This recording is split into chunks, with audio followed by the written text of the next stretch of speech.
6.3 का question number 2 है। इसमें गिवन है in figure 6.35 triangle ODC similar triangle OBA, ODC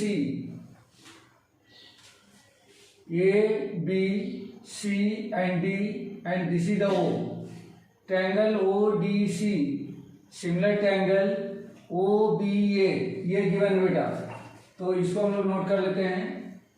given है triangle ODC similar triangle OBA, ये गिवन है। इसके अलावा इसमें दिया गया है angle BOC equal to 125 degree, angle BOC equal to 125 degree, angle CDO equal to 70 degree, angle CDO equal to 70 degree. Find करना है angle DOC, find angle DOC, angle DCO, angle DCO and angle OAB, angle OAB। ये इतनी चीजें हम लोगों को find करके इसमें बतानी है बेटा। तो देखिए angle BOC, angle BOC means ये एंगल दे रखा है आउटर साइड का 125 डिग्री। हाँ बेटा क्या हो गया सर? आपका माइक बंद।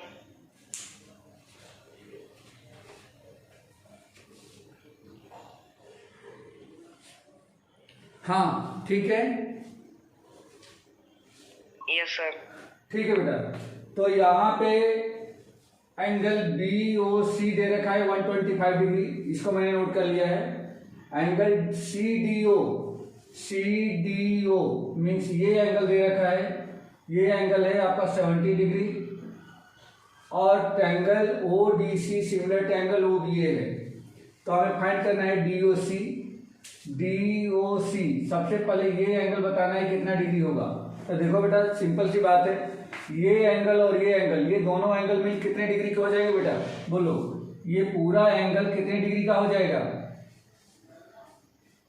180 डिग्री लीनियर पेयर हो जाएगा। ये और ये एंगल दोनों मिलकर के लीनियर पेयर बनाएंगे, इसलिए इन दोनों एंगल का सम कितना हो जाएगा? 180 डिग्री। तो सॉल्यूशन में हम लोग लिख लेंगे since angle BOC plus angle DOC, angle BOC plus angle DOC equal to 180 degree. Reason में क्या लिखेंगे? रीजन में लिखेंगे linear pair of angles, linear pair of angles. अब यहाँ से BOC की वैल्यू हमारे पास है, इसमें रख दो। Therefore 125 degree plus angle DOC equal to 180 degree. Therefore angle DOC equal to कितना हो जाएगा? 180, 125 को माइनस करो तो 125, ये हो जाएगा 5, 7 माइनस 2 5। तो एंगल DOC हमें मिल गया है कितना? 55 degree. Angle DOC equal to 55 degree, ये हमें फाइंड आउट हो गया। ठीक है बेटा। अब दूसरा एंगल चाहिए DCO, ये तो मिल गया हमें 55 डिग्री। अब हमें चाहिए DOC, सॉरी DCO, DCO। तो इसमें एंगल सम प्रॉपर्टी लगा दो, एंगल सम प्रॉपर्टी लगा दो, या तो एक्सटीरियर एंगल का भी प्रॉपर्टी आप लगा सकते हो, क्योंकि जो एंगल BOC है इस एंगल के लिए एक्सटीरियर एंगल है। ठीक है, तो कोई भी प्रॉपर्टी लगा सकते हो। तो यहाँ पे हो जाएगा since angle BOC is an exterior angle of triangle, angle BOC is an exterior angle of triangle DOC, therefore angle BOC equal to, ये जो एंगल होगा इस एंगल और इस एंगल के सम के इक्वल हो जाएगा। तो ये हो जाएगा 70 plus angle DCO, angle DCO, ये by the property of the exterior angle. अब हमारे पास एंगल BOC है 125 degree, equal to 70 plus angle DCO। Therefore angle DCO equal to 125 और 70 को इधर भेज दो तो -70 इक्वल टू कितना हो जाएगा 5। ये भी आ गया। Angle DCO equal to 55। ये भी कितना मिल जाएगा हमें 55 डिग्री मिल जाएगा। ठीक है बेटा, तो ये दो एंगल मिल गया। ये भी हो गया आपका 55 डिग्री। अब हमें तीसरा चाहिए OAB। ये वाला एंगल चाहिए बेटा। ये एंगल चाहिए कितने डिग्री का होगा। ठीक है, तो ये एंगल निकालने के लिए हम लोग इसका हेल्प लें। ये दे रखा है, सिमिलर है तो लिख लेंगे यहाँ पे since triangle ODC similar triangle OBA। क्यों है तो यहाँ पे रीजन लिखोगे गिवन, यह गिवन है। अगर ये दोनों ट्रायंगल सिमिलर हैं तो देयरफॉर इस ट्रायंगल का एंगल DCO इक्वल टू हो जाएगा इसके एंगल BAO के। क्यों होगा तो by CPST corresponding part of similar triangle. तो यहाँ से ये दोनों एंगल इक्वल हो गए। अब यहाँ पे देखो बेटा DCO कितना डिग्री है 55 degree. Therefore 55 degree equal to angle BAO या एंगल BAO इक्वल टू मिल जाएगा हमें 55 डिग्री BAO। और चाहे BAO बोलो या OAB बोलो, दोनों बात एक ही है। और angle OAB equal to 55 degree. तो ये आंसर हो गया थर्ड। तो ये सारे आंसर हमने यहाँ पे फाइंड आउट कर लिए। DOC इक्वल टू हमें मिला 55 डिग्री, DCO इक्वल टू भी 55 डिग्री एंड OAB भी 55 डिग्री। ये सारे आंसर है आपके। ठीक है बेटा, क्लियर है? कोई डाउट है?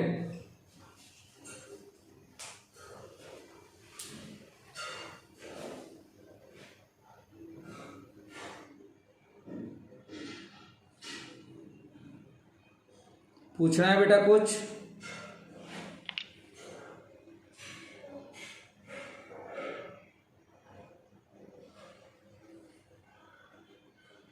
हिरेन, रिया, मंसूर, कोई डाउट है? No sir. ओके बेटा। रिया नहीं है क्या?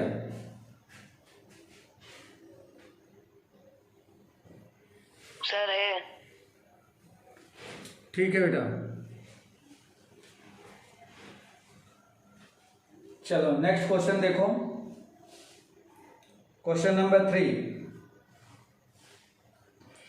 Diagonal AC and BD of a trapezium ABCD with AB parallel DC intersect each other at point O using a similarity criterion for two triangles so that OA upon OC equal to OB upon OD।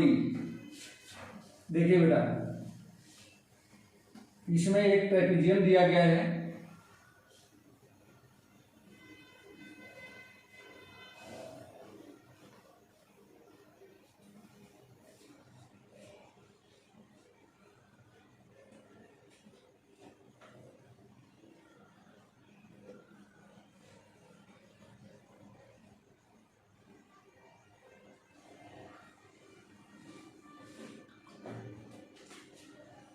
Question number 3, इसमें एक trapezium दिया गया है।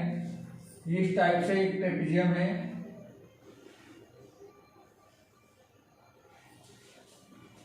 इसका नाम है ABCD। A B C and D। इसके diagonal से एक दूसरे को इस तरह से इंटरसेक्ट करते हैं और इसमें AB और DC आपस में पैरेलल हैं। तो हमें सिमिलरिटी की क्राइटेरिया यूज करते हुए OA upon OC equal to OB upon OD हमें वेरीफाई कराना है। तो यहाँ पे गिवन क्या होगा, ABCD is a trapezium, that is AB parallel DC, ये गिवन है। प्रूव करना है OA अपान में OD equal to OB upon OC। बेटा गलत हो गया। OA अपान में OC equal to OB upon OD। OA upon OC equal to OB upon OD, ये हमें प्रूव करना है बाई यूजिंग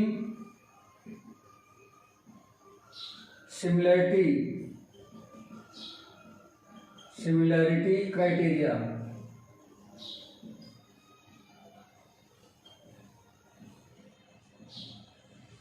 ये हमें सिमिलैरिटी की क्राइटेरिया यूज करते हुए इन दोनों ट्रायंगल को हमें सिमिलर बताना है। ये दोनों सिमिलर हैं और फिर वहां से ये हमें रिजल्ट फाइंड आउट करना है। ठीक है बेटा, तो यहाँ पे ध्यान से देखो बेटा, अगर AB और DC आपस में पैरेलल हैं तो इसका एंगल 1 इसके एंगल 2 के इक्वल हो जाएगा। क्यों ऐसा होगा? क्योंकि ये अल्टरनेट इंटीरियर एंगल है। देखो ध्यान से, AB और DC पैरेलल है, उनको ये ट्रांसवर्सल लाइन इंटरसेक्ट करती है, तो एंगल 1 एंगल 2 के इक्वल हो जाएगा। इसी तरह से ये एंगल 3 इस एंगल 4 के इक्वल हो जाएगा, वर्टिकली अपोजिट एंगल। और चाहो तो ये भी एंगल ले सकते हो, एंगल 5 इक्वल टू एंगल 6, ये भी अल्टरनेट इंटीरियर एंगल हो जाएंगे। बट ये दो एंगल यदि इक्वल हो जाता है तो भी सिमिलर हो जाते हैं। दो एंगल को आपने इक्वल बता दिया तो भी सिमिलर माने जाएंगे by under the criteria of A similarity. तो देखो बेटा यहाँ पे क्या बन जाएगा, in triangle OAB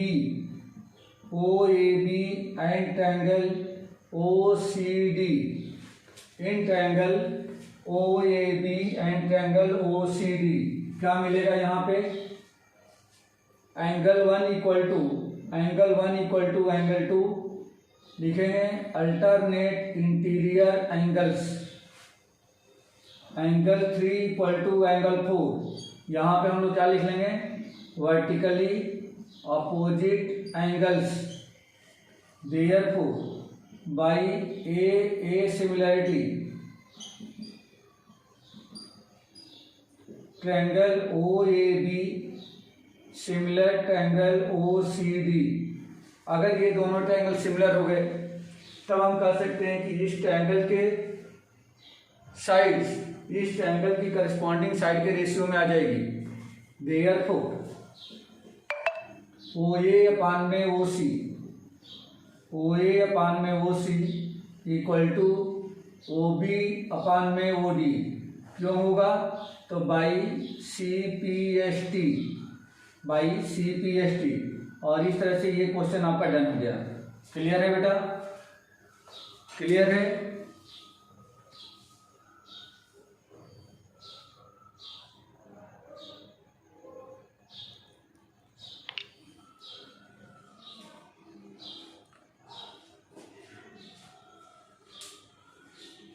Riya,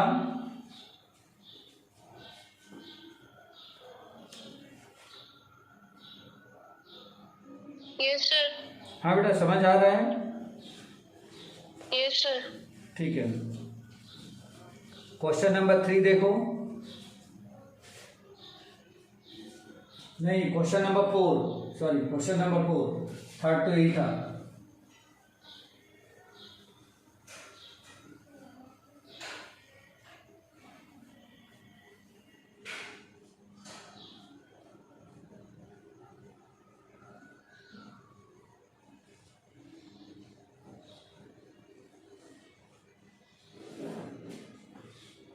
question number 4 में दिया गया है, in figure 6.36 QR upon QS equal to QT upon PR and angle 1 equal to angle 2 so that triangle PQS similar triangle TQR। यहाँ पे एक डायग्राम दिया गया है, ये क्वेश्चन नंबर 4 होगा।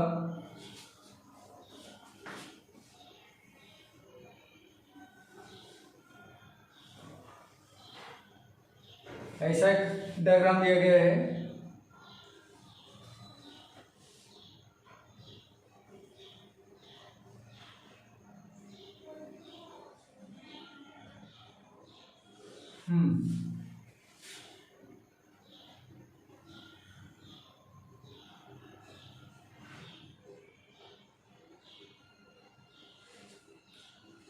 इसमें एंगल 1 एंगल 2 के इक्वल है। देखो बेटा, ये सिर्फ इतना पोर्शन ये एंगल 2 रिप्रेजेंट करता है और ये पोर्शन एंगल 1 है। नाम इसका T P Q S R, T P Q S R, ये ऐसा दिया गया है। गिवन है क्यू आर अपान में Q S, Q R upon में Q S equal to Q T upon P R, Q T upon P R and angle 1 equal to angle 2, angle 1 equal to angle 2 find करना है या sorry show करना है। Triangle P Q S to prove triangle P Q S similar triangle T Q R, triangle T Q R, ये हमें show करके बताना है। यहाँ पे देखो बेटा, क्वेश्चन सिंपल है। सबसे पहले यहाँ पे देखो Q R upon Q S and Q T upon में P R, Q R upon Q S, Q R upon Q S means ये बड़ी साइड और ये छोटी साइड का ratio, Q T upon P R, Q T upon में P are, ये इसके बराबर है। क्यू टी अपान में पी आर, ये इसके रेशियो के इक्वल है। हमें प्रूव करना है P Q S, P Q S means ये छोटा ट्रायंगल, टी क्यू आर बड़े ट्रायंगल के सिमिलर होगा। तो बेटा ये तो बहुत ही सिंपल था, सिर्फ ये गड़बड़ कर रहा है।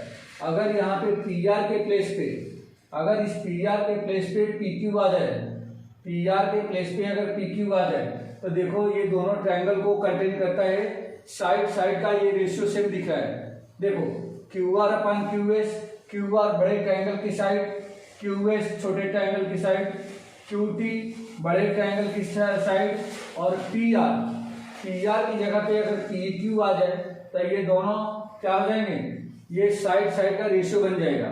और इन दोनों ही साइड में ये जो एंगल है एंगल क्यू, ये दोनों ही ट्रायंगल में कॉमन आ जाएगा, ये दोनों ट्रायंगल में कॉमन एंगल आ जाएगा।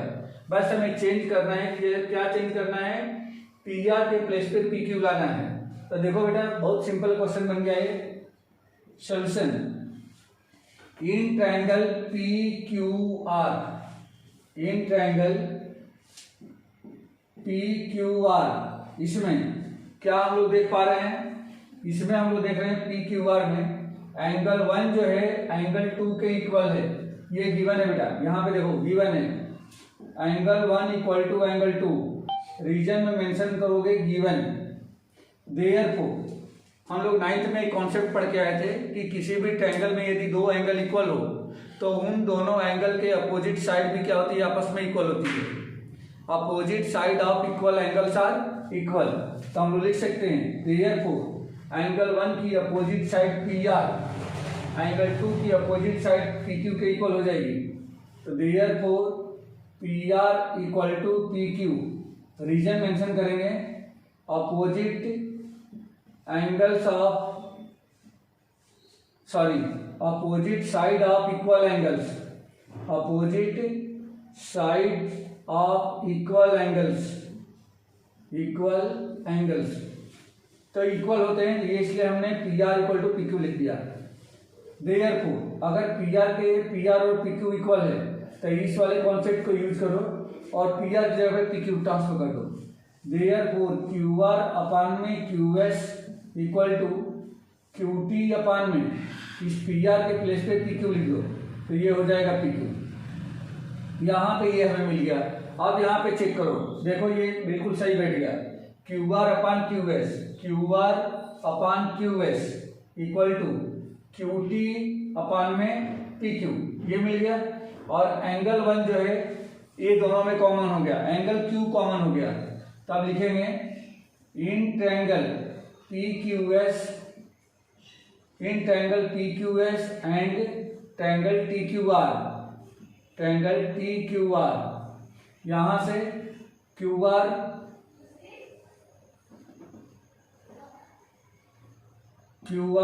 इसको पहले ये पी क्यू एस लिया है ना, इसको उल्टा कर दो, टी क्यू आर लिख दो, T Q are and P Q S, तो यहां से हो जाएगा क्यू आर, क्योंकि इस वाले ट्रायंगल के कंपोनेंट है, अपन में इस ट्रायंगल का component Q S equal to इस ट्रायंगल का कंपोनेंट क्यू टी, और ये हो जाएगा क्यू पी, एंड दूसरा angle Q equal to angle Q, ये तो हो गया जस्ट प्रूव्ड, इसको हम लिख देंगे जस्ट प्रूव्ड, एंड दूसरा कंपोनेंट क्या मिलेगा, angle Q equal to angle Q, ये क्यों मिलेगा,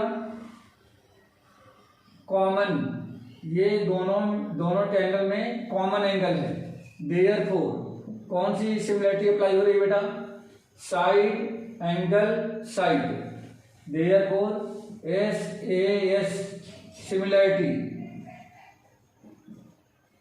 triangle TQR similar triangle PQS और triangle PQS similar triangle PQR, बस इतना ही आपको प्रूव करना बेटा, और ये इसका आंसर हो गया। क्लियर है सबको?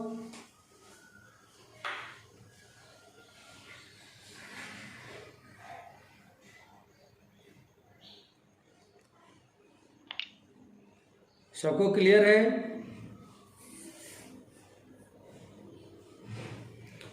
Yes sir. ठीक है बेटा, तो आज की क्लास में बस इतना ही। नेक्स्ट क्लास में हम लोग आगे क्वेश्चन को डिस्कस करेंगे। ओके।